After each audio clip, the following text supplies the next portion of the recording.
صلی اللہ علیہ وسلم نے فرمایا قیامت کے دن انسان جب اپنے اعمال میں دیکھے گا نا بے انتہا ثواب ہے، وہ کہے گا یہ تو میں نے نیکیاں کی نہیں ہے، تو اللہ کہے گا تجھے فلاں فلاں موقع پہ غم ملا، تو نے میری خاطر صبر کیا۔ او بھائی، صبر سے بڑھ کر، غموں کو برداشت کرنے سے بڑھ کر اسلام میں کوئی نیکی ہے ہی نہیں۔ اور یہ بھی سمجھ لو کہ برداشت نہ کرنے سے بڑا جرم بھی اسلام میں کوئی نہیں ہے۔ ہمارے بار بار میں ایک بات کا تذکرہ بیانات میں کرتا رہتا ہوں کہ دو طرح کے لوگ ہیں، اللہ کو ماننے والے اور ایک اللہ کو نہ ماننے والے۔ پہلے جب ہم بیان کیا کرتے تھے، جب میڈیا اتنا زیادہ تیز نہیں تھا، اتنا وائرل چیزیں نہیں ہوا کرتی تھیں، تو لوگوں کی سوچ سامنے نہیں آتی تھی کہ لوگ کس سمت کو جا رہے ہیں۔ انسان جس طرح کے لوگوں میں اٹھتا بیٹھتا ہے تو وہ انسان یہ سمجھتا ہے کہ ساری دنیا اسی طرح کی ہے۔ ایک گاؤں میں رہنے والا آدمی وہ سمجھے گا کہ دنیا میں ہر شخص کی ضرورت گائے بھینسیں ہیں، جس کے پاس گائے زیادہ ہیں وہ کامیاب ہے، بھینسیں زیادہ ہیں وہ کامیاب ہے، جس کی گائے زیادہ دودھ دیتی ہے وہ کامیاب ہے۔ لیکن جب وہ شہر میں آئے گا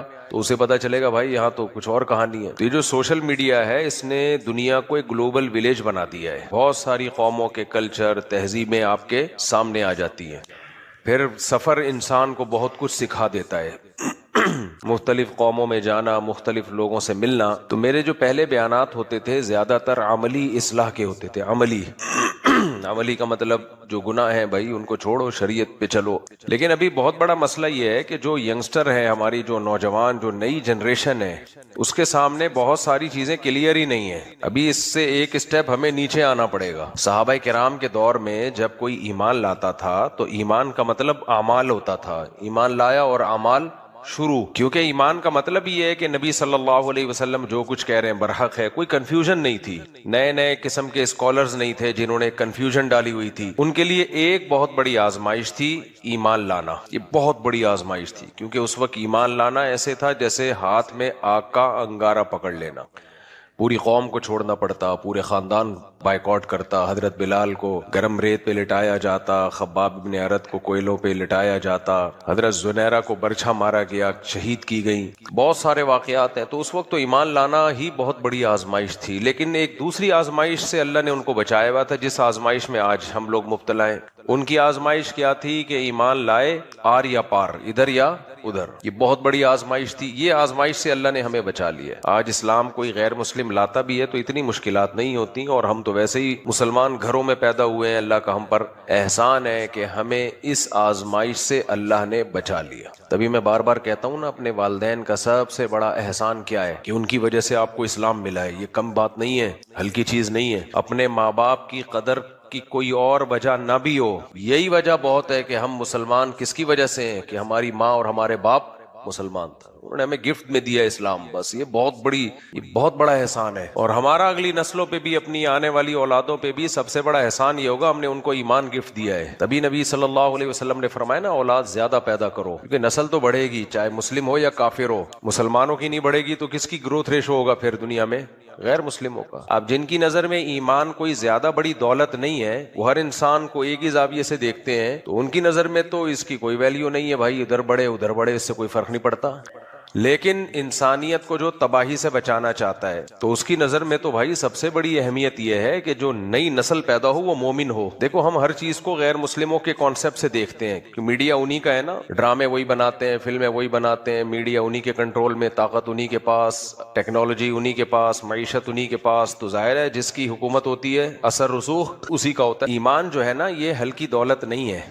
ہم دیکھتے ہیں غیر مسلموں کے، مادہ پرستوں کے کانسیپٹ سے اس دنیا کو۔ اب دنیا کیا کہتی ہے؟ غریب کی اولاد زیادہ ہونی چاہیے یا مالدار کی؟ بولو مالدار کی نا، غریب کی زیادہ ہوگی، کھائیں گے کہاں سے؟ غربت، مہنگائی اور بڑھے گی۔ تبھی غربت کے خاتمے کا ایک بہترین طریقہ کسی ماہرین نے یہ بتایا ہے کہ غریبی کو اڑا دو۔ بھائی غربت کے خاتمے کے دو طریقے ہیں، ایک وہ طریقہ ہے جو ہماری حکومتیں اختیار کرتی ہیں جس سے ہم الحمدللہ روز بروز غریب سے غریب تر ہوتے چلے جا رہے ہیں۔ لیکن اگر حکومت جڑ سے خاتمہ کرنا چاہتی ہے نا غربت کا، حکومت چاہتی ہے، دیکھو اپنے مزاج سے انسان مجبور ہوتا ہے۔ کتنا سیریس بیان لے کے چلا تھا یار، انسان کا مزاج تبدیل نہیں ہو سکتا۔ کہتے ہیں پہاڑ اپنی جگہ سے ہل سکتا ہے، انسان کی طبیعت تبدیل نہیں ہو سکتی۔ اچھا خاصا سیریس بیان لے کے چلا تھا، پھر کدھر یہ مجبوری ہے کچھ، یہ مینوفیکچرنگ فالٹ ہے، یہ بلٹن ہے، یہ چینج بھائی کو کوئی پروڈکٹ کوئی گاڑی آ گئی، اگر اس میں مینوفیکچرنگ فالٹ ہے وہ ٹھیک ہو سکتا ہے؟ اب نئی گاڑی مارکیٹ میں آئے گی تو ہوگا بھائی، وہ فالٹ برداشت کرنا پڑے گا۔ ہاں گاڑی چلنے کے بعد کوئی فالٹ پیدا ہو گیا، الائنمنٹ آؤٹ ہو گئی، کوئی ہوا کم ہو گئی ٹائر میں یا پنچر ہو گیا، وہ ٹھیک ہو سکتا ہے۔ جو مینوفیکچرنگ فالٹ ٹھیک، تو ہم بچپن سے اسی طرح کے ہیں، ہم برداشت کرنا پڑے گا۔ صحیح ہے۔ تو غربت کا جڑ سے، میں ایک دفعہ بیان کر رہا تھا، لوگ رو رہے تھے، ایسے چیخو پکار کا ماحول بننے والا تھا، پھر مجھے بیچ میں کوئی مزاح ہو گیا، تو کسی خاتون نے کوئی خط لکھا کہ اتنا ایک روحانی بیان چل رہا تھا، کیا بیچ میں آپ نے چوکا لگا دیا ہے، جب اللہ لوگوں کے جذبات بن رہے تھے۔ خیر، تو غربت کے خاتمے کے کتنے طریقے ہیں؟ 2 طریقے ہیں۔ ایک طریقہ وہ ہے جو ہماری حکومت اختیار کرتی ہے، وہ تو خیر خاتمے کا طریقہ ہی نہیں ہے نا، وہ تو جڑ سے خاتمے کا طریقہ یہ ہے کہ غریبی کو اڑا دو، ایک کنٹینر میں بند کرو سارے غریبوں کو اور سمندر میں لے جا کے پھینک دو، اس سے غربت کا جڑ سے خاتمہ ہو جائے گا۔ خیر، تو ایک جنرلی ایک بات ہے کہ بھائی غریبوں کے ہاں بچے زیادہ ہوں گے تو غربت بڑھے گی، امیر اگر ہونے بھی ہیں تو امیروں کے ہاں ہو نا، پڑھے لکھے لوگوں کے ہاں ہو۔ یہ ایک کانسیپٹ ہے دنیا میں، اسلام کا یہ بالکل بھی کانسیپٹ نہیں ہے۔ یہی ہم 20 سال سے بات سمجھانے کی کوشش کر رہے ہیں، جو ہمارے سننے والے ہیں ان کی سمجھ میں نہیں آ رہا، تو پھر کس کی سمجھ میں آئے گا؟ جو 20 سال سے ہمیں سن رہے ہیں، بار بار ایک بات بتائی جا رہی ہے، یہ میری بات نہیں ہے بھائی، یہ اسلام کی بات ہے۔ دیکھو، اختیاری غربت عیب ہے، سستی کی وجہ سے اگر آپ غریب ہو، کاہلی کی وجہ سے غریب ہو، یہ ایک عیب ہے، بدنما داغ ہے۔ گھر میں بے روزگار بچہ پڑا ہوتا ہے نا، ہلتا نہیں ہے اپنی جگہ سے، سارا دن موبائل میں لگا رہتا ہے، ماں باپ کی مارے کھاتا ہے، ڈانٹے کھاتا ہے، نہ پڑھتا ہے، نہ جاب پہ جاتا ہے، نہ بزنس کرتا ہے، تو ظاہر ہے اس کو پان گٹکے کا خرچہ بھی باپ سے لے رہا ہوتا ہے، پڑوسیوں سے لے رہا ہوتا ہے۔ یہ غربت ایک عیب ہے، عیب تو سمجھتے ہیں نا، ایک بدنما داغ ہے، یہ واجب الچترول ہے۔ ایسا شخص کیا ہے؟ واجب الچترول۔ اصل میں ممبر سے واجب القتل سے کم کا فتویٰ جاتا ہی نہیں ہے نا، ممبروں سے جو فتوے جاتے ہیں واجب القتل واجب القتل، تو میں نے کہا یہ واجب القتل بہت گاڑا لفظ ہے یار، تھوڑا کیا کر لو، ہلکا لفظ ہو نا، واجب الچترول۔ اور ایسے نوجوان کو ٹائم پہ چترول لگ جائے نا تو انسان کا بچہ بن جائے گا، اگر ڈیلے کر دیا نا اب نہیں بنے گا، یعنی ابھی قریب البلوغ ہو اور آپ نے دیکھا کہ اس میں سستی ہے، کاہلی ہے، نہیں کام کر رہا، تو اس وقت اگر اس کی طبیعت سے اگلے پچھلے گنا، ایک دفعہ میں نے اپنی زندگی میں دیکھے ہیں نا ایسے لوگ، اس لیے بتا رہا ہوں، تجربہ بھی کوئی چیز، علم کا ایک ذریعہ تجربہ بھی ہوتا ہے، ایکسپیرینس بھی ہوتا ہے، تو جن کے ابا نے بر وقت ان کو چترول لگا دیے تو وہ انسان کے بچے بن گئے، کامیاب ہو گئے۔ اور اگر اس سستی کا اس وقت علاج نہیں ہوا، پھر نہیں ہوتا، گیا کام سے، کیونکہ اس کو غربت کی عادت پڑ جائے گی، پھر اس کو غریب رہنے کی عادت پڑ جائے گی، کبھی ادھر سے گٹکے کے پیسے مانگ رہے، کبھی، اور اچھا ایسے لوگ گٹکے پان بہت کھاتے ہیں، کیونکہ جب ٹینشن میں ہوتے ہیں، پیسے ہوتے نہیں جیب میں، تو ٹینشن ختم کرنے کا طریقہ یہ تھا، محنت کرتے، اپنے پاؤں پہ کھڑے ہوتے، وہ طریقہ اختیار کرتے نہیں ہے کیونکہ سستی ہے، تو شارٹ کٹ طریقہ ٹینشن دور کرنے کا کیا ہے؟ گٹکا کھا لو، پان کھا لو، سگریٹ پی لو۔ بھائی غمزدہ انسان، غموں کا مارا، ناکام عشق، یہ غمزدہ ہوتے ہیں نا، ناکام محبت تھی کسی، چاہا آپ نے، ملی کسی اور کو، اور دل کے ارماں آنسوؤں میں بہہ گئے، ان کے بچے ہم کو ماموں کہہ گئے ہے۔ بھائی آپ کی محبوبہ کے بچے آپ کو کیا کہہ رہے ہیں؟ ماموں۔ تو ڈپریشن ہے نا، کیا خیال ہے؟ اس ڈپریشن کا جو نیچرل علاج ہے، جو قدرتی، جو اسلام نے بتایا ہے، وہ یہ ہے کہ قالوا انا للہ و انا الیہ راجعون، ہم اللہ کی ہیں، ہم پہ اللہ کی چلے گی، ہماری تھوڑی چلے گی۔ ام للانسان ما تمنا، اللہ کہتے ہیں تمہیں وہ کچھ نہیں ملے گا جو تم چاہتے ہو، کچھ مل بھی جائے گا، کچھ نہیں بھی ملے گا، تمہارے جسم پہ چلے گی کس کی بھائی؟ میری چلے گی۔ تو یہ سوچ کے ڈپریشن فوراً ختم نہیں ہوتی، آہستہ آہستہ آہستہ عادت ہوتی ہے یہ سوچنے کی۔ اب سست آدمی یہ سوچے گا؟ بولو، غموں کا مارا ہوا یہ سوچے گا؟ نہیں سوچے گا۔ وہ جو سست ہوتا ہے نا، وہ چاہتا ہے ریزلٹ کسی بھی چیز کا فوراً ملے، مجھے فوراً چاہیے، مجھے ریزلٹ، تو فوراً ریزلٹ کے چکر میں وہ یہ نہیں سوچتا کہ تقدیر کیا ہے، چلو اسی بہانے علماء کے پاس جا کے بیٹھو، تبلیغ میں وقت لگا لو، کچھ اللہ اللہ سیکھ لو، کچھ اللہ کی طرف آ جاؤ، غم ہلکا ہو جائے گا۔ نا نا نا نا نا، اسے فوراً غم بھلانا ہے، برداشت اس میں ہے نہیں، تو فوراً غم بھلانے کا طریقہ کیا ہے بھائی؟ شراب ہے،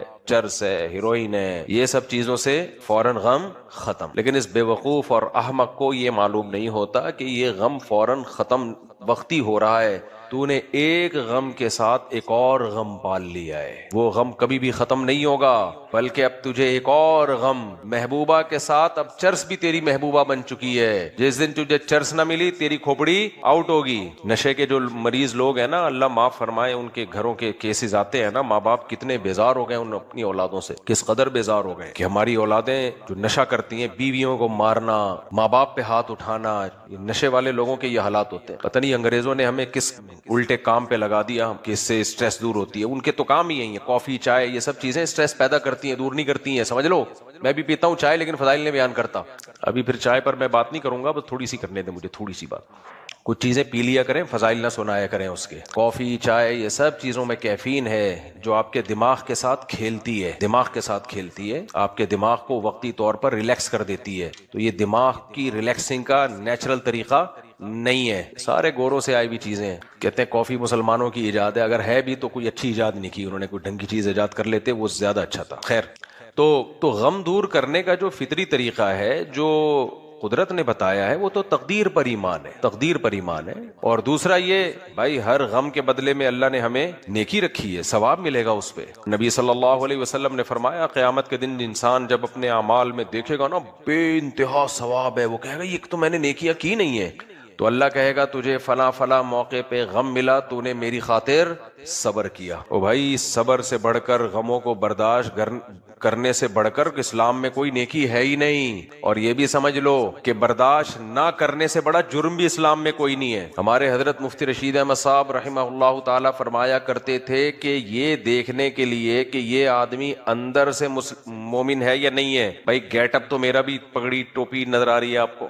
داڑھی شلوار ٹخنوں سے اوپر. حاجی ڈونلڈ ٹرمپ کا نام سنا آپ لوگوں نے, جو آج کل ملکوں میں معاہد صلح کروا رہے ہیں نا, آج کل نوبل انعام لینا چاہتے ہیں کہ بھئی دنیا میں جہاں بھی کہتے ہیں صلح ہوگی, وہ پہلے یعنی اصل میں تو جنگ, یعنی میں زیادہ گہرائی میں نہیں جاتا, وہ صلح ہوگی الٹا کر لیں اس کو, تو وہ حاجی ڈونلڈ ٹرمپ کے کھاتے میں جا رہی ہے نا آج کل. تو کسی نے تصویر بنا کے بھیجی تھی, سفید کرتے شلوار میں خوبصورت سی ٹوپی, چائنا والی ٹوپی نہیں ہوتی جو بہت ہی شریف قسم کے لوگ پہنتے ہیں, ایک تو اسٹائلش ٹوپیاں ہوتی ہیں نا, چائنا والی جالی والی ٹوپی بالکل سادہ سی بغیر کسی ڈیزائن کے, ایسی ٹوپی میں تصویر شائع ہوئی اور نیچے لکھا حاجی ڈونلڈ ٹرمپ. ان کا کام کیا ہے؟ صلح کروانا. خیر, تو گیٹ اپ سے پتا چلے کہ مومن ہے یا نہیں ہے. حضرت مفتی رشید احمد صاحب رحمہ اللہ تعالی فرمایا کرتے تھے کہ جیسے بخار جب انسان کو ہوتا ہے تو بعض دفعہ دھوپ سے ماتھا گرم ہوتا ہے, تو ایک عام آدمی دھوکا کھا سکتا ہے کہ یہ بخار سے گرم ہے یا ویسے ہی دھوپ تھوڑی دیر کے لیے پڑی ہے اس پہ. تو تھرمامیٹر سے پتا چلے گا کہ یہ سچی مچی کا بخار ہے یا نہیں ہے. تو فرمایا کرتے تھے کہ اندر سے انسان مسلمان ہے یا نہیں ہے, اللہ پر ایمان ہے یا نہیں ہے, یہ غموں میں پتا چلتا ہے. سمجھتے ہوگے نہیں سمجھتے, یہ کب پتا چلتا ہے؟ غم میں. کسی شخص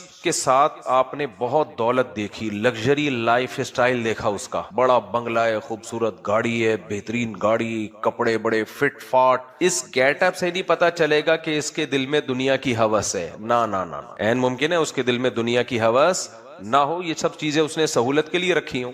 دنیا کی ہوس کا ایسے پتا چلے گا, یہ چیزیں چھن جاتی ہیں تو غم کتنا ہوتا ہے. سمجھتے ہوگے نہیں سمجھتے؟ دیکھو آپ کو اپنی بیوی سے کتنی محبت ہے, اس سے نہیں پتا چلے گا کہ یہ آپ کی بیوی ہے. نہ نہ نہ, اتنا کافی نہیں ہے. اس کے مرنے پر غمزدہ کتنا ہوتے ہو آپ, اس سے پتا چلے گا بھائی محبت کتنی تھی. کیا خیال ہے؟ اب اگر کسی چیز کے بچھڑنے پہ آپ کو بہت زیادہ غم ہوتا ہے تو یہ اس کی علامت ہے آپ کو اس سے بہت زیادہ محبت تھی. ہمارے ایک دوست کی 125 چھن گئی جب کراچی میں ڈاکوؤں کا راج تھا اور ہے, اور حالات سے لگتا ہے آئندہ بھی رہے گا. کراچی میں جو چیز بھی تھی نا, وہ صرف میں آپ کو پاسٹ ٹینس سکھانے کے لیے تھے کے الفاظ استعمال کر رہا ہوتا ہوں. اس کا مطلب یہ نہیں ہوتا کہ تھا, ہے بھی اور رہے گا بھی. تو حالات سے ایسا لگ رہا ہے, اللہ کرے ایسا نہ ہو. تو بائک چھن گئی 125 0 میٹر شو روم سے نکالی تھی انہوں نے. تو میں جب اس سے ملنے کے لیے گیا, اس نے کہا یار ما قدر اللہ, اللہ کی قدرت یار, FIR کٹا دیتے ہیں وغیرہ وغیرہ.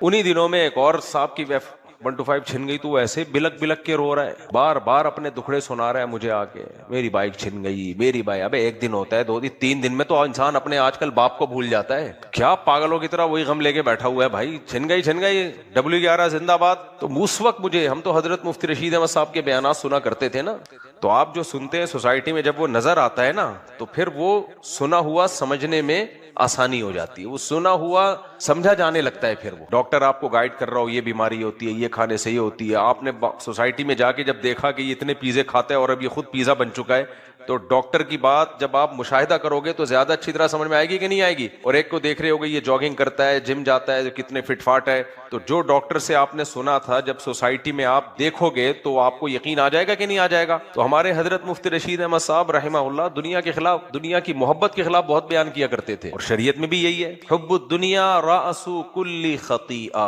ہر برائی کی جڑ ہے دنیا کی محبت, غیر ضروری محبت. ایک محبت تو نیچرل ہے, وہ تو جس کے ساتھ انسان رہتا ہے ہوتی ہے محبت, کہ بڑھی ہوئی محبت جس کو ہوس کہا جاتا ہے, تو وہ اس پہ بہت زیادہ بیان کیا کرتے تھے. تو جب ہم سوسائٹی میں دیکھتے تھے نا وہ چیزیں, تو ہمیں پتا چلتا تھا بھائی یہ صحیح, بالکل حضرت نے کیا کہا تھا, بالکل صحیح. ابھی دیکھو ہمارے ایک دوست کا واقعہ میرے سامنے آیا, انہوں نے مجھے بتایا کہ ان کے بیٹے نے اللہ معاف فرمائے خودکشی کر لی. 3-4 دن پہلے مجھے واقعہ سنا, خودکشی تو 2-3 سال پہلے کی انہوں نے. تو کہنے لگے میرا بیٹا جس مجلس میں بھی بیٹھتا تھا نا, ہر وقت اچھی گاڑی, اچھا بنگلہ, دولت, یہ باتیں دوستوں کی ہوتی تھی. آج کل جو لونڈے لپاڑے ہیں صبح شام باتیں کیا کر رہے ہوتے ہیں, تیری سیلری کتنی ہے, تیرا بزنس کتنا ہے, وہ وہاں سے اتنی ارننگ ہوتی ہے, میں یہ گاڑی کہہ رہے ہیں. ہمارے جو ریلیٹیوز ہیں, رشتہ دار ہیں, وہ ہیں پیسے والے, حالانکہ یہ خود بھی کم پیسے والے نہیں ہیں, وہ غریب نہیں ہے, لیکن رشتہ دار اور زیادہ پیسہ ہے ان کے پاس. تو کمپٹیشن ہے نا. میں اور آپ اگر صدر زرداری کے ساتھ بیٹھنا شروع کر دیں تو ہم تو احساس کمتری سے مر جائیں, کیا خیال ہے بھائی؟ ایسا ہی ہے نا. یا ہم اور مالدار لوگوں کے ساتھ بیٹھنا شروع ہو جائیں تو ہم تو مر جائیں احساس کمتری سے. اس لیے نبی صلی اللہ علیہ وسلم نے فرمایا دولت میں اپنے سے کمتر کو دیکھو اور دین میں اپنے سے برتر کو دیکھو. دین میں ہم اپنے سے نیچے والے کو دیکھ رہے ہوتے ہیں کہ وہ تو 4 نمازیں پڑھتا ہے, میں 5 پڑھتا ہوں, تو اصلاح کی اور توفیق چھن جاتی ہے. تو وہ مجھے بتا رہے اپنا واقعہ کہ میرے جو دوست, وہ جو میرا بیٹا تھا, وہ ریلیٹیو میں, رشتہ داروں میں جب بیٹھتا تھا تو ہر وقت رشتہ داروں میں باتیں کیا ہو رہی ہیں, یہ چھوڑ یار یہ والی گاڑی بیچ کے دوسری نکالتے ہیں, یہ گاڑی بیچ کر, وہ سوچتا تھا یار میں تو نہیں خرید سکتا. ہر وقت باتیں کیا ہیں, یہ باتیں. مسلسل ڈپریشن کھائی جا رہی تھی اس کو. کاروبار میں پیسہ لگایا, نہیں چلا. یوٹیوب سے دیکھ دیکھ کے موٹیویشن ملتی ہے, بھائی وہ مشورہ دے رہا ہے, وہ کچھ مشورے صحیح بھی ہوتے ہیں اس میں, لیکن ایسا تھوڑی ہوتا ہے. قرآن نے ایک جگہ تھوڑی, کئی جگہ پہ قرآن نے کہا یبسط الرزق لمن یشاء ویقدر, جس کے لیے چاہوں گا رزق کے دروازے کھولوں گا, جس کے لیے چاہوں گا رزق کے دروازے بند کروں گا. تو یہ نہیں ہو سکتا کہ اسٹرگل اور محنت پہ لازمی نتیجہ نکلے, نہ یہ گورے کی کہانیاں ہیں, حقیقت سے اس کا تعلق نہیں ہے. ہارڈ ورکنگ اسٹرگل, پھل ملے گا, اللہ چاہے گا تو ملے گا, نہیں چاہے گا تو نہیں ملے گا.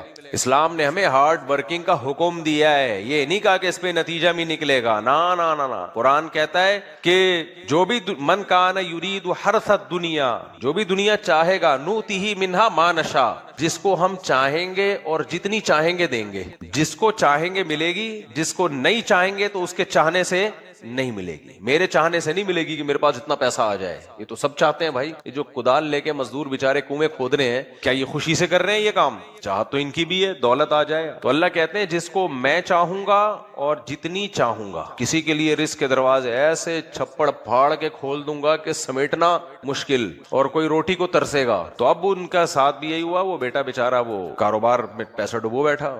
قرض والے آ رہے ہیں. ایک تو یہ بڑی مصیبت ہے, قرضے لے کے بزنس کرتے کیوں ہو بھائی؟ یہ بھی ایک ہوس ہے دنیا کی, پیسہ آ جائے. تمہارے پاس جو ہے ٹماٹر کی ریڈی لگاؤ نا, تمہیں تکلیف کیوں ہو رہی ہے, موت کیوں آ رہی ہے ٹماٹر کی ریڈی لگاتے ہوئے؟ مصیبت کیا ہے؟ آپ کہہ رہے سے بے عزتی ہوگی, تھوڑے ڈیسنٹ قسم کی ریڈی لگا لو. کیا خیال ہے؟ تھوڑی سی اچھی سی لگے دیکھنے میں. ایک ٹماٹر پہ اسٹیمپ لگاؤ اپنی کمپنی کی. انگریز بھی ٹماٹر بیچتے ہیں کہ نہیں بیچتے؟ مجھے ایک بات بتاؤ. لوگ کہتے ہیں نا ہم وہ عزت ان کی ہے نا ہماری نظروں میں.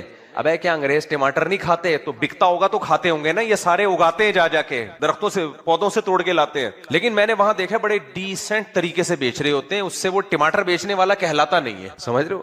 مسئلہ ٹماٹر بیچنے کا نہیں ہے, مسئلہ یہ ہے کہ ہم میں سے کوئی بھی اپنی پروفائل یہ نہیں بنانا چاہتا کہ ہمارا انٹروڈکشن یہ ہو کہ یہ ہے جمشید صاحب, ان سے ملاقات کیجئے. بیٹا آپ کا بزنس کیا ہے؟ میں ٹماٹر بیچتا ہوں. تو یہ لفظ برا لگتا ہے نا. کیا خیال ہے بھائی, یہ لفظ کیا لگتا ہے؟ ابھی دیکھو میں نے گائے خریدی ہے نا, اب ہمارے گھر سے زیادہ دودھ دے رہی ہے, ہمارے سب گھروں میں جا کے بھی بچ رہا ہے. اب میں کیا کروں اس کا, ظاہر ہے چارہ بھی مہنگا ہے. تو میں نے کہا چلو یار جو بچتا ہے وہ بیچ دیتے ہیں, وہی ریٹ پہ جو ریٹ پڑ رہا ہے, ہمیں کوئی پروفٹ نہیں. اب ہوا یہ, اب جو دودھ نکل کے آیا, بچے میرے بیٹھے ہوتے ہیں وہ ڈونگے لے کے, وہ نہیں ہوتا پیمانہ لے کے بیٹھے یوں کر کے ڈال رہے. میں نے کہا ویڈیو بنا کے ڈال دوں گا, زندگی بھر تمہارا کبھی رشتہ نہیں آئے گا. خدا نخواستہ دودھ والوں کا مذاق اڑانا مقصد نہیں ہے. حلال کاروبار کر رہے ہیں, حلال بزنس کر رہے ہیں, تو بس بچوں کو ایک ظاہر ہے تھوڑی سی فیلنگ ہوگی کہ ہم کیا کر رہے ہیں, ڈونگے سے شاپروں میں دودھ ڈال رہے ہیں. ایک فیلنگ تو ہوتی ہے نا, اس پہ تو گورنمنٹ کی طرف سے کوئی پابندی نہیں ہے. تو میں پھر گیا اس فیلنگ سے نکالنے کے لیے ان کو. میں نے کہا دیکھو جو دودھ بچے گا بکے گا ضرور, ضائع نہیں کرنا ہم نے. اور گائے کو پالنا ایک گھر سے زیادہ مشکل کام ہے. سمجھتے ہو کہ نہیں سمجھتے؟ مشہور ہے نا جسے کوئی غم نہ ہو بکری پال لے. تو گائے جو کراچی میں گائے پالنا, کیونکہ اگر آپ نے اس کا خیال نہیں کیا, اس کو صحیح نہیں کھلایا تو وہ آپ کو کھا جائے گی. گائے کے نخرے اتنے ہوتے ہیں, اور اس کے پھر یہ پھر بھڑانا پھر ونڈا پھر پتہ نہیں کیا کیا, وہ مکس ہٹی, اور مجھے تو نام بھی نہیں آتے چاروں کے. لیکن اب گھر کا دودھ ہے نا, ابھی ہم نے ماشاءاللہ 14 لیٹر دودھ سے رفیع بھائی ایسا مکھن نکالا ہے, خدا کی قسم مزہ نہ آئے پیسے واپس. پہلے تو میں نے واشنگ مشین سے مکھن نکالا تھا نا, وہ واشنگ مشین ہم نے خریدی ہی اس کام کے لیے تھی, وہ کپڑے دھونے کے لیے نہیں ہے. تو اب مجھے پتا چلا ترکی سے کوئی مشین آئی ہوئی ہے جو وہ زیادہ اچھا مکھن نکالتی ہے. وہ میں نے خریدی مشین اسٹیل کی, تو اس میں 14 لیٹر دودھ کا ہم نے بنایا دہی, کچے دودھ کا, پکا ہوا دودھ نہیں, جتنا نیچرل فارم میں رہے گا اتنا اچھا ہے. کچے دودھ کا ہم نے بنایا دہی, اور اس 14 لیٹر دودھ کی جو دہی بنی اس کو ڈال دیا ہم نے اس ترکی سے امپورٹڈ مشین میں, یہیں سے خریدی صدر سے یا کسی جاننے والے سے, اور اس میں یک ٹھنڈا پانی ڈال کے جو گھمایا ہے, 20-25 منٹ کے بعد جب میں نے ڈھکن ہٹا کے دیکھا ہے نا, مشین کو روک دیا, 10 منٹ کے بعد اتنا بہترین مکھن اوپر آیا ہوا تھا کہ اس مکھن کو پھر ہم نے نکال کے آپ کی دعاؤں سے محفوظ کر لیا. تو آج کل ہم ناشتے میں وہ مکھن نوش فرما رہے ہیں. سننے میں اتنا مزہ آ رہا ہے, دیکھو کھانے میں کتنا مزہ آئے گا. بازاری چیزوں پہ اعتبار ختم. میں نہیں کہہ رہا سب 2 نمبر چیزیں بیچ رہے ہیں, ایسا نہیں, 1 نمبر لوگ بھی ہیں.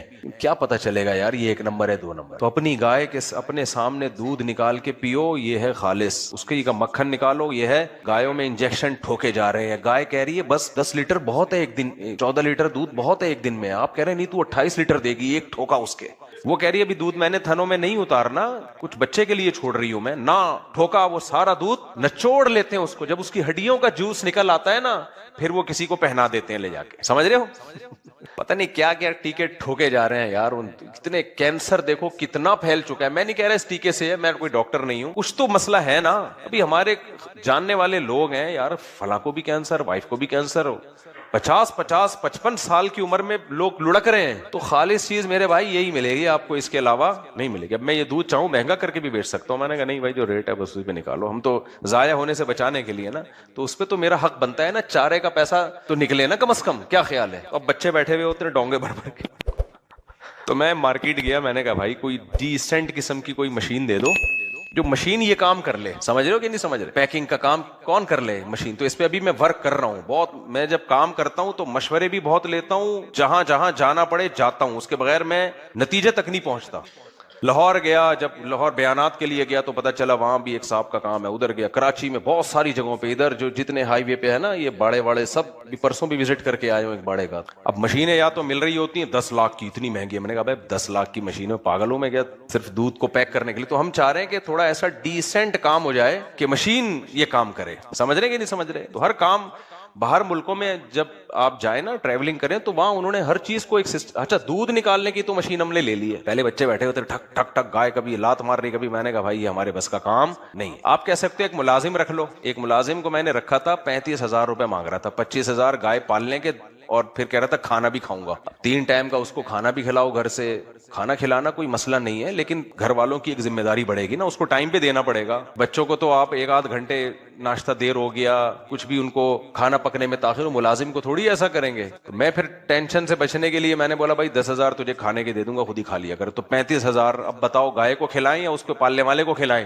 جتنا گائے کھا رہی ہے گائے پالنے والا بھی اتنا ہی کھا رہا ہے. تو پھر میں نے کھوپڑی استعمال کی. میں نے کہا یار ایسا کام کرو کہ مشینوں سے کام لے لو. یہ ملازم جب رکھا جاتا ہے جب 5-10 گائے ہوں آپ کے پاس, ایک گائے پہ میں ملازم, پھر وہ رہے گا کہاں؟ پھر ملازم نہاتے نہیں ہیں, صفائی ستھرائی کا خیال کرے. پتہ چلا ہمارے سامنے کر رہا ہے, ہم جب نہیں ہیں تو نہیں کر رہا, بال گر رہے ہیں اس میں, اس کا اپنا پسینہ گر رہا ہے. تو آج کل ملازم کا بھی تو صاف ستھرا ملازم کھانے پینے کی چیز ہے نا, صاف ستھرا ملازم. ایک آیا تھا, میں نے کہا بھائی تو پہلے صابن سے 2 دفعہ یہاں تک ہاتھ دھوئے گا, سر پہ وہ لگائے گا, اور پھر گائے کے تھنوں کو گرم پانی سے دھوئے گا, اور جب ٹپکنا بند کر دیں تو اس کو صاف کرے گا پھر بالٹی میں. اس نے کہا ہاں مجھے پتا تھا نہیں کرے گا. اتنا نیک ہوتا تو بہت مشکل ہے کہ یہ کام کر رہا ہوتا.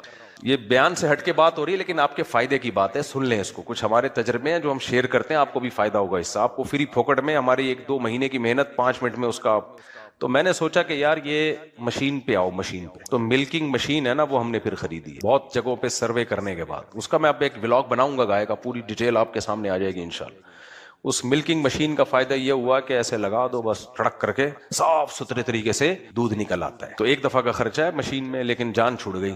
اب ایک اور چھوٹی سی چیز رہ گئی ہے، وہ ٹانگیں باندھنا بڑا مسئلہ ہے. ٹانگیں تو ہم باندھ دیتے ہیں لیکن وہ رسی کتنی گندی ہو جاتی ہے. یہ میں آپ کو کیوں بتا رہا ہوں بھائی، کام سارے کرو لیکن اگر آپ اس کو تمیز سے کرو گے تو صفائی ستھرائی سے سب کچھ ہو جائے گا. تو اس کا طریقہ یہ ہے کہ بھائی ایک تھوڑا سا فریم بنا لیا جائے جس میں گائے فکس ہو جائے. بہت ہلکا پھلکا ایک دو پائپ لگا کے بن جاتا ہے. یوٹیوب پہ دیکھو گوروں نے کیا ہوا ہے، یہ ایسا فکس کرتے ہیں گائے ہلتی نہیں ہے، بڑے آرام سے بیٹھ کے دودھ نکالتے رہو اس کا. ہم تو مشین لگا دیں گے. تو ابھی اس پہ ورک کر رہا ہوں میں آج کل فارغ وقت میں. اس کا طریقہ یہ ہو گیا کہ اب دیکھو دودھ بھی بک جائے گا اور یہ بھی نہیں ہوگا کہ بچے یوں یوں کر کے تو، لیکن یہ کہ مزہ آ گیا، اتنا بہترین دودھ. آپ کو پتا ہے ہماری جو دیسی گائے ہے نا، اس کا دودھ کہلاتا ہے A2 کوالٹی. میرے چونکہ ڈاکٹروں سے بھی رابطے ہیں. دودھ کی دو قسمیں، ایک A1 کہلاتا ہے اور ایک A2 کہلاتا ہے. A2 کوالٹی میں اچھا ہوتا ہے اور یہ ہماری دیسی گائے کا دودھ ہے. اور جو A1 ہے وہ گوروں کی گائے ہے، جو آسٹریلین گائے. دودھ اتنا ہوتا ہے بیکار، اس کو ہضم کرنا مشکل. میں بیکار کا مطلب یہ نہیں کہ بالکل ہی بیکار. تو یہ جو ہماری دیسی گائے ہے نا، یہ گورے لے کے جا رہے ہیں اور کراس بریڈنگ کرا کے ہماری گایوں کا بیڑا غرق کر رہے ہیں. میں نے وہاں امریکہ میں دیکھا ہماری یہ ساہیوال کی گائے، اور یہ میں نے کہا بھائی یہ تو مجھے لگ رہا ہے میں چھانگا مانگا میں گھوم رہا ہوں. تو وہ لوگ لے کے جا رہے ہیں یہاں سے، انڈیا اور پاکستان سے جانور لے کے جا رہے ہیں. تو اس لیے یہ جو ہماری گائے ہے چرنے والی، یہ جو گھومنے پھرنے والی گائے ہے، یا یہ جو دیسی گائے ہیں، اس کا دودھ اپنے خرچے پہ پی لیا کریں. تو خیر میں یہ عرض کر رہا تھا کہ لوگ ٹینشن میں جاتے ہیں. اب ان کا بیٹا بھی ٹینشن میں گیا ہوا تھا نا، اتنی پرابلم ہو رہی تھی اس کو کہ یار میں جو ہوں وہ سب گاڑیوں کی باتیں کر رہے ہیں، میرے پاس تو کچھ بھی نہیں ہے. تو اس دماغ بنا لو ٹماٹر بیچیں گے. دماغ کس چیز کا بنا لو؟ بولو نا، ٹماٹر بیچیں گے. اب یہ اچھا نہیں لگتا پڑھے لکھے آدمی کو کہ میرے اوپر دھبا لگے، میرا انٹروڈکشن یہ ہو کہ یہ کیا بیچتا ہے؟ ٹماٹر بیچتا ہے. یہ بےعزتی محسوس ہوتی ہے. بیچارہ جو ٹماٹر والا ہے اس کو تو بےعزتی محسوس نہیں ہوگی، لیکن جس کی توقعات یہ تھیں کہ میں لینڈ کروزر لے کے گھوموں گا اور میں یہ کروں گا، میں وہ کروں گا، اس کو ظاہر ہے ریڈی پہ بیٹھا ہوا اس کو فیلنگ ہوگی نا کہ میں کیا کر رہا ہوں. تو بھائی ڈیسنٹ طریقے سے بیچو.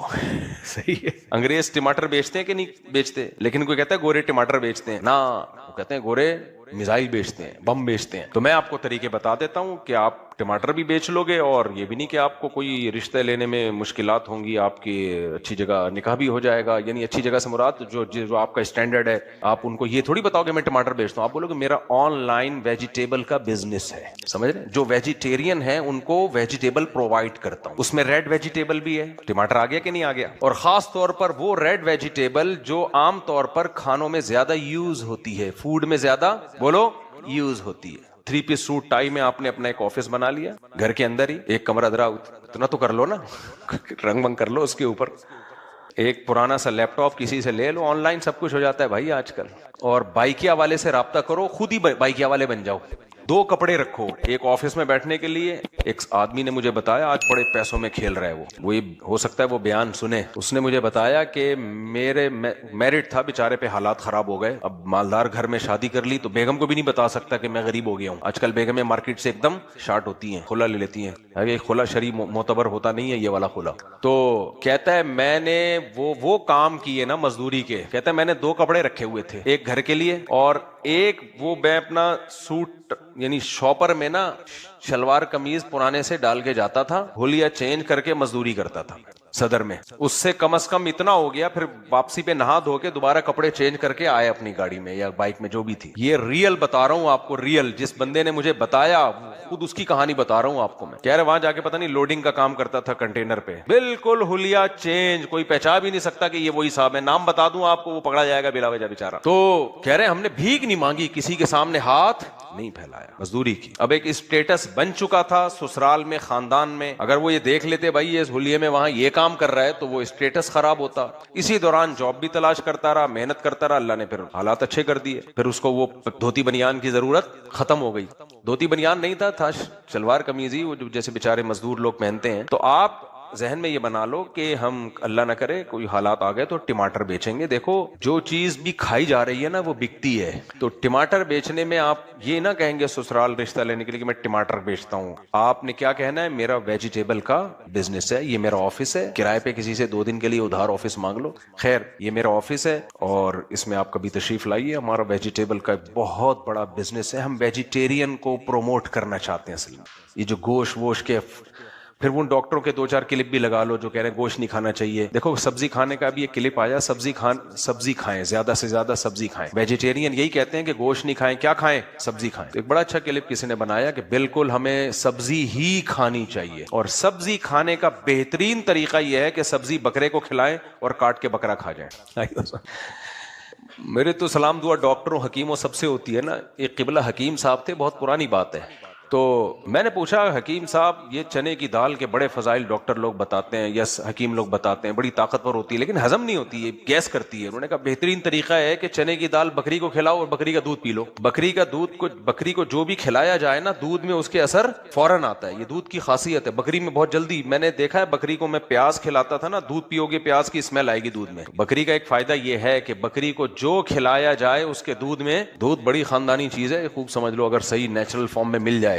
خیر تو آپ نے کیا لیبل لگانا ہے, ہم ویجیٹیرین ہیں, ہم کیا ہیں, ویجیٹیبل کو پروموٹ کرتے ہیں, یا اور جو بھی آپ کو بہتر لگے. تو سب کچھ ہو سکتا ہے دنیا میں میرے بھائی. تو اس بیچارے نے جب دائیں بائیں ہر ایک سے دنیا کی باتیں, گاڑی بنگلہ سب کچھ یہی چل رہا ہے نا مارکیٹ میں, تو جو چیز صبح و شام انسان سنتا ہے اسی کی ویلیو دل کے اندر آتی ہے. تو دنیا تو ملی نہیں, ڈپریشن سے خودکشی کر لی.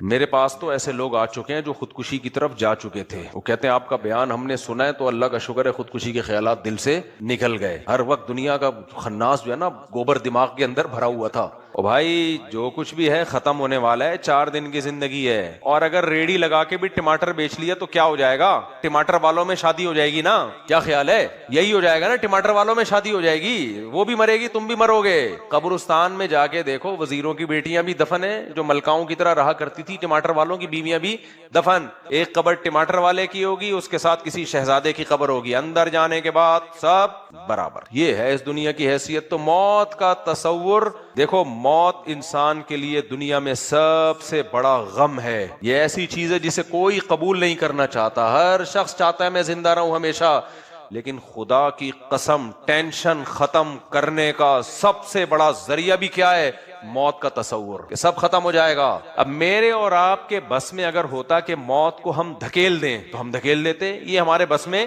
نہیں ہے. تو کیوں نہ اس موت کو سکون کا ذریعہ بنا لیں. نہیں آئی سمجھ میں بات, کیا خیال ہے بھائی؟ بے دین آدمی اس موت کے تصور کو ٹینشن اور ڈپریشن کا ذریعہ بناتا ہے, یار میں مر نہ جاؤں, یار میں بوڑھا نہ ہو جاؤں. دیندار آدمی اسی موت کو سکون کا ذریعہ بنا لیتا ہے کہ یار سب کیا ہو جائے گا, ختم. نہ خوشیوں میں اتراتا ہے, خوش ہوتا ہے وہ, آپے سے باہر نہیں ہوتا. کیوں بھائی, یہ خوشی چھن جائے گی. جو چیز چھننے والی ہے اس پہ اتراتا ہے انسان.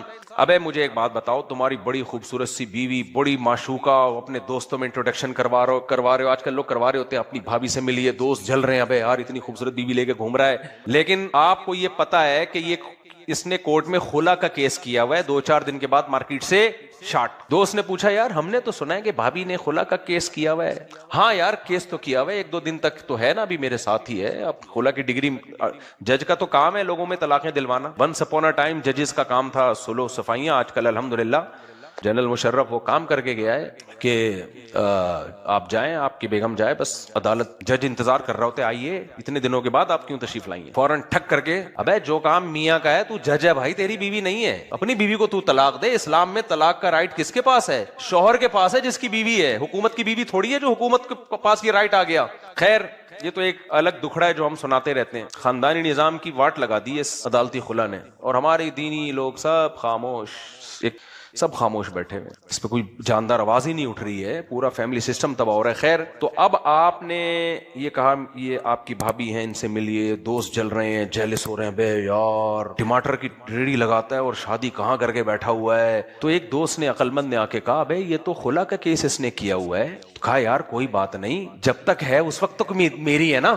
تو اس بات سے دوست مطمئن ہو جائیں گے, بولیں گے بس یار بے وقوف کسی اور کو بنا, تیری کہاں سے ہے, کسی بھی وقت مارکیٹ سے شارٹ ہو سکتی ہے. خلا کا کیس چل رہا ہے میرے بھائی. تو میرے بھائی یہ ہمیں یہاں تو یہ مثال سمجھ میں آ رہی ہے, یہ گاڑی بھی میری نہیں ہے, یہ بنگلہ بھی میرا بولو نہیں ہے, یہ حتیٰ کہ کرتا شلوار ناڑا بھی میرا نہیں ہے. کمبخت جب کفن پہناتے ہیں نا ایک چیز نہیں چھوڑتے. انگریز تو پھر بھی سوٹ ٹائی میں جو اس کے دفتر والی ٹائی تھی نا وہ تو لگا ہی دیتا ہے. انگریز جب دفن کرتے ہیں نا سوٹ ٹائی میں جو باس اکثر پہنا کرتے تھے, وہ ہو سکتا ہے انڈر ویئر بھی پہنا کے رکھتے ہو, بہرحال مجھے نہیں پتا باقی ڈیٹیل میں نہیں, پورا بڑی تمیز سے اس کو ایک پرسنالٹی بنا کے تابوت میں دفن کرتے ہیں. کم از کم تابوت تو جاتا ہے نا ساتھ. اسلام نے تو بتا دیا بھائی چڈی بنیان بھی اتارو, ختم, کچھ بھی نہیں جاتا, جیب بھی نہیں ہوتی ہے کفن میں, اور ایک کپڑے پہ بھی جو جا رہا ہے نا وہ بھی اس لیے کہ سطر ڈھانپ دیا جائے اس کا بس. تو میری کہاں سے ہو گئی, کیا خیال ہے, میرا گھر میری زمین ہے.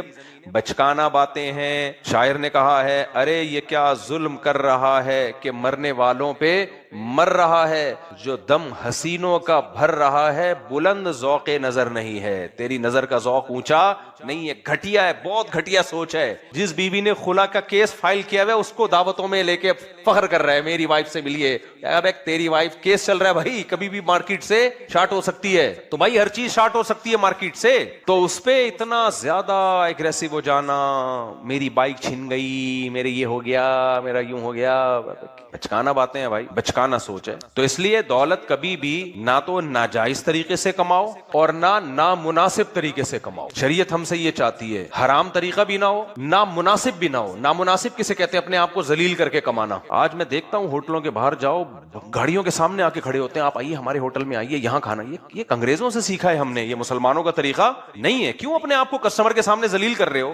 تم نے ہوٹل بنا لیا, ریسٹورنٹ بنا لیا, لکھ دیا کہ یہاں بہاری کباب ملتے ہیں, دیسی مرغا ملتا ہے, بس لکھ دیا نا, کافی ہے, نظر آ رہا ہے نا. سائن بورڈ لگا دو تاکہ چلتے پھرتے لوگوں کو نظر آئے. آ کے گھس رہے ہوتے ہیں, سر آپ آئیے. یہ بھکاری پن ہے. آپ مارکیٹ میں چلے جاؤ, کپڑے کی مارکیٹ میں, ہاں باجی, ہاں صوفی صاحب, ابے تو کپڑے کی دکان کھول کے بیٹھا ہوا ہے, ہم یہاں سے گزر رہے ہیں, نظر پڑ رہی ہے نا, گولا گنڈا تو نہیں بیچ رہا نا یہاں پہ. تو اپنے آپ کو بھی تھکا رہے ہو, ذلیل بھی ہو رہے ہو. رزق اتنا ہی ملے گا جتنا مقدر میں ہے. یہ طریقہ جائز ہے لیکن نامناسب, انسان کی عزت کو خاک, ڈپریشن میں بھی لے کے جاتا ہے انسان. آپ ایک دکان کے ساتھ دوسری دکان کھول لو, دوسری دکان والا آپ کی دکان کی واٹ لگانا شروع کر دے گا. وہاں سے دہی لیتے ہو, دیکھ لو. اچھا ہوشیار اتنے ہوتے ہیں, برائی نہیں کر رہے ہوتے, کیونکہ ان کو پتا ہے ہم برائی کریں گے تو بدنام ہوں گے. میرے تو تجربہ ہے نا ان سب چیزوں کا. اچھا آپ وہاں سے دہی لیتے ہیں؟ جی وہاں سے لیتا ہوں میں. آج ہم نے سوچا آپ کی ٹرائی کرتے ہیں. ٹھیک ہے, بس میں زیادہ نہیں کچھ کہنا چاہتا, ظاہر ہے پڑوسی ہے. کہہ تو دیا آپ نے, اور کیا ہے, بول تو دیا نا آپ نے. میرے پاس بائک تھی, پرانی بائک. کسی کو بددعا دینی ہو نا تو بدنامی سے بچنے کے لیے 2 بددعائیں یاد کر لو. بدنامی بھی نہیں ہوگی اور بددعا ایسی لگے گی, روئیں گی, روتا رہے گا وہ. ایک اس کو دعا کرو, اے اللہ اس کو پرانی گاڑی دلا دے, بس, اے اللہ اس کو پرانی گاڑی دلا دے. نمبر 2, اے اللہ اس کے گھر میں مزدور آئیں. اس کے گھر میں کون آئے؟ کنسٹرکشن کے کام کے لیے مزدور گھر میں گھس جائے نا, امام مہدی آ کے نکالیں گے اس کو بھائی, وہ نہیں نکلے گا, نہیں نکلتا. انگریزوں کے ہاں, گوروں کے ایسا ہوتا ہے, مزدور کو, ٹھیکیدار کو آپ نے ٹائم دیا, ایڈوانس پیمنٹ دے دی, اس ٹائم کے اندر بنا کے نکل جائے گا. یہاں نہیں ہوتا. یہاں آپ نے کوئی کمرہ بنانا ہے, کچھ بھی بنوانا ہے نا, مزدور کو, ٹھیکیدار کو آپ نے بلایا, آپ نے کہا یہ پیسہ آدھا پکڑ لے, وہ آدھا لے گا پیسہ, آدھا پکڑ لے, کتنے دن میں بنا دے گا؟ جی 1 مہینے میں بنا دوں گا. یار 2 مہینے لے لے, ٹھیک ہے لیکن بنا دینا. چل ٹھیک ہے 2 مہینے نہیں, میں 1 میں بنا دوں گا. ابے تو 2 مہینے لے لے لیکن بنا دینا. اس دوران وہ 10 بندوں سے اور ٹھیکہ پکڑ لے گا, تو کہے گا یہ تو آ ہی گیا ہے نا میرے ہاتھ میں, سریے کے پیسے تو مل ہی گئے ہیں, اب یہ تو بھاگ نہیں سکتا. 10 اور بندوں سے پیسے پکڑے گا وہ, اور 10 کے کام شروع کر دے گا. اتنا سا کام آپ کا ہوگا اور آپ عذاب جان. مزدور گھر میں گھس جائے, نکلتے ہیں. تو ایک بڑھیا نے کسی کو بددعا دی, اللہ کرے تیرے گھر میں مزدور آئے. تو اس نے کہا یہ کیسی بددعا ہے؟ جب آئے نا تو پتہ چلا. تو ٹھیکیداروں کے لیے یہ طریقہ بھی پیسہ کمانے کا گھٹیا ہے. سمجھ رہے ہو, کما تو لیتے ہیں, گھٹیا طریقے سے کماتے ہیں. یہ تو ناجائز بھی ہے کہ جس سے آپ نے جو وعدہ کیا آپ اس کو پورا نہیں کر رہے, لیکن ٹھیکیدار پکڑ رہے ہوتے ہیں, ادھر سے پکڑ لیا, ادھر سے پکڑ لیا, ادھر سے ٹھیکہ پکڑ لیا, رلا دیا بندے کو. بھائی جس سے آپ نے کمٹمنٹ کیا آپ اس کو جلد سے جلد پورا کرو. یہ میں بیان کر رہا ہوتا ہوں نا, میں خود یہ بھگت رہا ہوتا ہوں. اب سوچو ہمارے ساتھ جب یہ ہوگا تو آپ تو اتنے زیادہ مشہور نہیں ہو, تو مشہور لوگوں کے ساتھ, حالانکہ ان کو ڈر بھی ہوتا ہے, مشہور لوگوں کے ساتھ ایسا ہوگا تو بیچارہ مشہور نہیں ہے, اس کے ساتھ کیا ہوگا پھر, تیرا کیا ہوگا کالیا.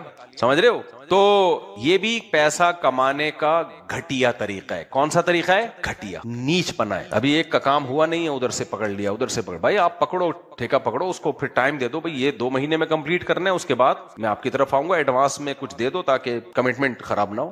نہ, اسٹیٹ ایجنٹ یہ کر رہے ہوتے ہیں. آپ کو 1 کروڑ کا پلاٹ انہوں نے بیچا, بیانہ بھی لے لیا, شام کو ستار بھائی کی کال آ گئی, یار وہ 1 کروڑ کا پلاٹ دے دیا؟ ہاں یار دے دیا. بیانہ لے لیا؟ ہاں لے لیا. اب 1 کروڑ 10 کا مجھے دے دے یار, یہ 1 کروڑ 5 کا مجھے دے دے. اب آپ کی نیت کیا ہو گئی؟ اسٹیٹ ایجنٹ کی نیت بدلنا شروع ہو جاتی ہے. اب آپ یہ نہیں کہتے یار وہ تو میں بیچ چکا ہوں, بیان دے چکا ہوں, بیانیہ لے چکا ہوں, بیانہ لے چکا ہوں, میں اس سے ایڈوانس لے چکا ہوں, اب یہ معاہدے کی خلاف ورزی ہے, حرام ہے, ناجائز ہے, میں ابھی عمرہ کر کے بھی آیا ہوں, وہاں میں نے اللہ سے دعائیں مانگی ہیں, اے اللہ حرام سے بچنے کی توفیق عطا فرما, ساری دعائیں مانگی ہیں میں نے, تو میں کیسے یہ کر لوں گا؟ کوئی میرے ساتھ یہ کرے مجھے کتنا غصہ آئے گا. نا نا نا, وہ کہے گا یار ستار بھائی آپ 1 کروڑ 5 کا لے رہے ہو نا, 5 کیا 5,000 بھی اضافی دے رہے ہو نا, کوئی مسئلہ؟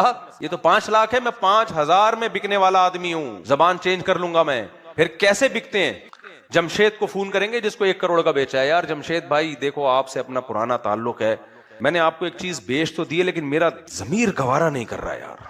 اپنوں کے ساتھ انسان بات کلیئر ہی کرے تو اچھا رہتا ہے. یہ سب چیزیں میں اپنے اوپر بھگتا ہوا ہوں, آپ کیا سمجھ رہے ہو؟ اپنے اوپر. ایک صاحب نے مجھے بائک پہنا دی, پرانا واقعہ ہوگا, اس کو کمبخت کو پتہ نہیں چلے گا کہ میری باتیں مفتی صاحب کر رہے ہیں. پھر ان کو ضرورت ہوئی بائک لینے کی تو مجھے آ کے کہہ رہے ہیں اس کے یار کاغذات مفتی صاحب پورے نہیں ہیں, کم از کم 20-25 سال پرانی بات ہوگی, کاغذات پورے نہیں ہیں, تو میں نہیں چاہتا کہ آپ ایسی گاڑی لے کے بائک لے کے گھومیں. میں نے کہا پہلے کیوں نہیں بتایا؟ مجھے پتا تھا اس بندے کی اور بھی کمپلین ہے, آپ کہہ سکتے ہو سکتا میں بدگمار ہوں لیکن اس کی پتہ چلے یہی کام ہے اس کا. اب تھوڑا ڈرتے ہیں لوگ مجھ سے, مشہور ہو گیا نا, جب تک مشہور نہیں تھا رفیع بھائی آپ کو تو بندے کا نام بھی جانتے ہیں, گاڑیوں کے جنازے پہنانے کی کوشش کی ہے لوگوں نے مجھے, سمجھ رہے ہو؟ پرانی گاڑی ہے یہ مسجد کی, میں تو امام ہوں نا مسجد کا, مسجد کا امام ہے, پہنا دو اس بیچارے کو, کیا پتا چلے. اتنے فضائل سنا, یہ گاڑی ایسی ہے, یہ گاڑی ایسی ہے, بس اتنے کی آپ کے لیے, آپ چونکہ امام ہو آپ کے لیے. جب میں نے گاڑی چلائی تو گاڑی کے علاوہ سب چیزیں چل رہی تھیں, ہارن کے علاوہ سب کچھ بج رہا تھا. اچھا جب میں روڈ پہ لے کے گیا بریک ہی نہیں لگ رہی, کہہ رہے ہیں یار اس کے بریک کا سسٹم یہ ہے کہ 2-3 دفعہ آپ لگائیں گے, کوئی ہائیڈرولک بریک ہے پتہ نہیں کون سی ہے, تو 30 جب جا کے لگے گی. میں نے کہا ہاں کوئی بندہ سامنے آ گیا تو میں 3 دفعہ اس کو موقع دوں گا. تو خیر بڑی کہانیاں ہیں ہمارے پاس, واقعات ہیں, یہ کہانیاں کا مطلب جھوٹے قصے نہیں ہے, سچی کہانیاں ہیں, سچے واقعات ہیں. تو میں یہ واقعات سنانا مقصد نہیں ہے, بتانا مقصد ہے کہ پیسہ کمانے کا یہ کیا ہے گھٹیا طریقہ, اور اس سے انسان بدنام بھی ہو جاتا ہے. وہ سمجھتا ہے میں بہت کما لوں گا, بھائی لوگوں کو اعتماد ختم ہو جاتا ہے, اعتماد ختم ہو جاتا ہے. تو اعتماد خدا کی قسم بہت بڑی نعمت ہے. کسی کو آپ پہ اعتماد ہونا کہ میں اس کو 10 کروڑ روپے بھی دوں گا, اگلے دن مانگوں گا دے دے گا. ہمارے حضرت فرمایا کرتے تھے اعتماد پیدا کروانے میں کئی سال لگ جاتے ہیں, لیکن سیکنڈوں میں اعتماد ختم ہوتا ہے, ختم سیکنڈوں میں ہوتا ہے, ختم سیکنڈوں میں ہوتا ہے وہ. تو بات لمبی ہو گئی, وہ جلدی سے بات کو سمیٹ کے ختم کرتا ہوں. تو دنیا کی محبت کی علامت کیا ہے؟ ناجائز کما رہا ہے, یہ بھی اس کی علامت ہے, ہوس ہے. نامناسب طریقے سے کما رہا ہے, نامناسب اپنی عزت لٹا کے ذلیل ہو کے, یہ بھی نامناسب طریقہ ہے. آپ کوئی گاڑی خریدنے جائیں, گاڑی خریدنے کے بعد وہ کہے گا مٹھائی کے اتنے پیسے دے دو. ابھی یہ مٹھائی کہاں سے آ گئی بھائی؟ کہیں گے یہ تو جی دستور ہے یہاں کا, مٹھائی کے اتنے پیسے ہوتے ہیں. بھائی میں پورا ڈبہ لے کر آ رہا ہوں مٹھائی کا, نہیں جی مٹھائی کے پیسے چاہیے. تو مزیداری نہیں ہے, مزیداری نہیں. خیر, تو جب یہ دماغ بنے گا دولت کے بارے میں ہر وقت ہوس ہوس ہوس ہوس, تو ڈپریشن کا مریض بنے گا کہ نہیں بنے گا انسان؟ خودکشیاں ہوں گی کہ نہیں ہوں گی؟ ان ملکوں میں تو بہت زیادہ ہیں, سب سے زیادہ. کبھی سوئٹزرلینڈ میں ریشو زیادہ ہوتا ہے, کبھی جاپان میں زیادہ ہوتا ہے. کیوں؟ جاپان ترقی یافتہ ملک ہے, تو وہاں اگر کوئی شخص پڑھائی میں پیچھے رہ گیا, جاب میں پیچھے ہو گیا, وہ سمجھتا ہے میں تو ناکام ہو گیا, وہ سمجھتا ہے میں تو کیا ہو گیا, ناکام ہو گیا, تو خودکشی کرتا ہے. ظاہر ہے وہ کہتا ہے کہ ہر آدمی اس کو تانے دے گا, بے تو ناکام آدمی ہے. جاپان کی جو کمپنیاں ہیں وہ دنیا میں بہت آگے جا رہی ہیں, گاڑیاں, ہر چیز. تو وہاں کے لوگ ایسے ہیں نا, تو کمپٹیشن اتنا زیادہ ہے کہ جو اس دوڑ میں پیچھے رہ گیا وہ سیدھا اس کے پاس اب خودکشی کے علاوہ کوئی راستہ نہیں ہوتا. ہمارے ایک ریلیٹیو جاپان سے آئے تھے, بہت پرانی بات ہے, مجھے کہنے لگے کہ بتاؤ جاپان میں کسی بچی کا میڈیکل کالج میں ایڈمیشن سے 1 نمبر سے رہ جائے, پاکستان میں کوئی بچی یا بچہ 1 نمبر سے رہ جائے میڈیکل کالج میں ایڈمیشن سے, تو پاکستان میں اس بچے کی ماں کیا کرے گی, باپ کیا کرے گا؟ صبر کرے گا, شب جمعہ چلا جائے گا, کیا خیال ہے, بیان سن لے گا جا کے مولانا عباد اللہ صاحب کا یا اور بزرگوں کا, صبر کے فضائل سن لے گا نا جا کے. لیکن جاپان میں کیا کوئی شب جمعہ ہے؟ نہیں ہے. جاپان میں کیا ہے بھائی, ان کے تو کوئی مولوی تھوڑی ہوتے ہیں, مذہب تھوڑی ہے, تو وہ تو سمجھتا میں ناکام ہو گیا. تو انہوں نے بتایا کہ جاپان میں ایسا نہیں ہے, اگر 1 نمبر سے بچی رہ گئی نا تو خودکشی ہے. میں نہیں کہہ رہا سارے کر لیتے ہیں, لیکن بہت زیادہ ریشو ہے. تو اب اس کا حل یہ نہیں ہے کہ آپ دنیا کی ہوس کو اور بڑھا دو. بھائی دنیا تو کمانی ہے, وہ تو کافر نے بھی کمانی ہے, مسلمان نے بھی کمانی ہے. ہوس تو نکالو, مل گئی ٹھیک ہے, نہیں ملے تو بھی ٹھیک ہے. ہمارے حضرت کے ایک مرید تھے, وہ کیا کرتے تھے, جب دکان پہ بہت رش ہوتا نا, 1 مہینہ دیکھتے, بہت 3 دن کے لیے دکان بند کر کے بیٹھ جاتے. وہ کہتے یار دکان ہی دماغ میں سوار ہو گئی ہے, اس کو نکالو. جیسے آپ جب میڈیا پہ دیکھتے ہیں نا ویڈیوز, اور ایک چیز سیاسی چیزیں سنتے سنتے سنتے سنتے ایک ہی چیز سنتے رہیں گے. یوٹیوب بھی آپ سے کھیلتا ہے, آپ جس طرح کی چیزیں سنتے ہیں وہی بھیجنا شروع کر دیتا ہے. سمجھ رہے ہو؟ مثال کے طور پر آپ کو کسی سیاستدان سے محبت ہے, اس کے فیور والے صحافیوں کو سننا شروع کیا آپ نے, تو یوٹیوب وہی بھیجنا شروع کرے گا. آپ کی عشق اور زیادہ بڑھنا شروع, بڑھتے بڑھتے ایسی پیک پہ پہنچو گے کہ مخالفت برداشت نہیں کرو گے. کسی نے ایک لفظ بولا, آپ کا دل چاہے گا جبڑا پھاڑ دو. یہ ہو رہا ہے مارکیٹ میں. اور اگر آپ کو کسی سے سیاسی لیڈر, یہ کوئی بھی لیڈر ہے جس سے دشمنی ہے, آپ اس کے صحافیوں کے کلپ سنو گے, سنتے سنتے سنتے سنتے آپ کی دشمنی بڑھتی, کیونکہ سارے وہی یوٹیوب وہی چیزیں بھیجے گا جو اس کے اگینسٹ جا رہی ہوں گی. ہوتے ہوتے آپ دشمنی میں اتنے پاگل ہو جاؤ گے, کسی نے اس کے فیور میں 2 لفظ بول دیا, آپ کا دل چاہے گا اس کا جبڑا پھاڑوں اور بتیسی باہر نکال کے رکھ دوں اس کی. سمجھتے ہو کہ نہیں سمجھتے؟ پھر نیندیں اڑیں گی, پھر پاگل ہونا شروع ہو جاؤ گے, دوستیاں ختم, رشتہ داریاں ختم. تو اس سے بہتر نہیں ہے بھائی بند کر کے, کیا خیال ہے, بند کر دو کچھ دنوں کے لیے, کنٹرول کرو. سننا کیا ہے بھائی, علماء کو سننا ہے, نیک لوگوں کو سننا ہے. سیاسی چیزیں اتنی سنو جتنا تمہارا سیاست میں عمل دخل ہے. جب نہیں ہے, دیکھو اس ملک میں کیا ہوتا ہے, جو بڑے بھائی چاہتے ہیں, مجھ پہ کوئی کیس بنا تو میں بولوں گا میرے بڑے بھائی جو چاہتے ہیں وہی ہوتا ہے نا, میرے بھی تو بڑے بھائی ہیں.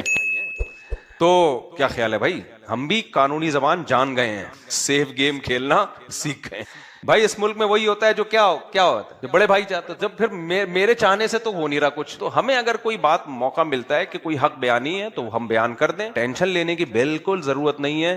خدا کی قسم میں نے لوگوں کو دیکھا ہے پاگل ہو گئے ہیں ڈپریشن سے. بند کر دو اس میڈیا کو تھوڑے دنوں کے لیے, سائڈ پہ لگا دو, سکون ملتا ہے. ایک زمانے میں تو میری حالت ہو گئی تھی, کیونکہ آپ کسی کو سمجھا نہیں سکتے کوئی بات. ہر آدمی اپنا ایک کانسیپٹ لے کے آتا ہے اور وہ کہتا ہے مفتی صاحب مجھ سے میرے نظریے کی باتیں کریں. وہ ہم سے ہوتی نہیں ہے, بحث ہوتی ہے, رشتے ٹوٹتے ہیں, دوستیاں ختم ہوتی ہیں, اسٹریس بڑھتی ہے انسان کی. تو میں تو پھر یہ کرتا ہوں, موبائل بند کر کے سفر پہ چلے جاؤ بھائی, بھول جاؤ. 1-1.5 ہفتے بعد آؤ, بالکل نارمل ہوتا ہے, انسان سیٹ ہو جاتا ہے. سب سے پہلے اپنی کھوپڑی کو بچانا ہے میرے بھائی. کھوپڑی بچے گی تو ملک بچے گا. سارے ہی پاگل ہو گئے پاکستان میں تو ملک تو دیوالیہ ہو جائے گا کہ نہیں ہو جائے گا. تو ملک تو بنتا ہے عوام سے, لوگوں سے. لوگ صحت مند ہوں گے, کھوپڑی صحت مند ہوگی تو صحیح چلے گا حساب کتاب, ورنہ جو کرنے کے کام ہے وہ بھی نہیں ہو پائیں گے ہم سے. بہت زیادہ ایگریسو نہ ہوا کریں ان چیزوں میں آگے جا کے. خیر, تو میں یہ کر رہا تھا کہ وہ صاحب نے جب صبح و شام باتیں دنیا دنیا دنیا دنیا, جب وہ بچہ بیچارہ بیٹھ رہا ہے رشتہ داروں میں, گاڑی, تو ظاہر ہے ڈپریشن میں گیا اور خودکشی کر لی. تو میں حضرت مفتی رشید احمد صاحب رحمہ اللہ تعالیٰ کے پاس جب تھا تو مجھے یاد ہے کہ وہ کہتے تھے جس کے دل میں جس چیز کی محبت ہوتی ہے نا, وہ زبان سے اسی کے تذکرے زیادہ کرتا ہے. فرماتے تھے بہت سے دولت مند بہت دولت والے ہوتے ہیں, زبان سے دولت کا زیادہ تذکرہ نہیں کرتے. یہ وہ دولت مند ہیں جن کے پاس دولت ہے لیکن دولت کی ہوس نہیں ہے. اور کچھ غریب ہوتے ہیں, دولت ہے نہیں لیکن صبح شام پیسہ پیسہ پیسہ. وہ نہیں جو وہ لال رومال والوں نے وہ لال ماسک چڑھا کے آتے ہیں, انہوں نے انڈا موڑ جیسے کسی ہوٹل کی ویڈیو بنائی ہے نا, بیٹھے ہوئے ہیں 1.5 کروڑ سے کاروبار شروع کرتے ہیں, کہتے ہیں 2 کروڑ سے پراٹھے کے پیسے ہیں نہیں.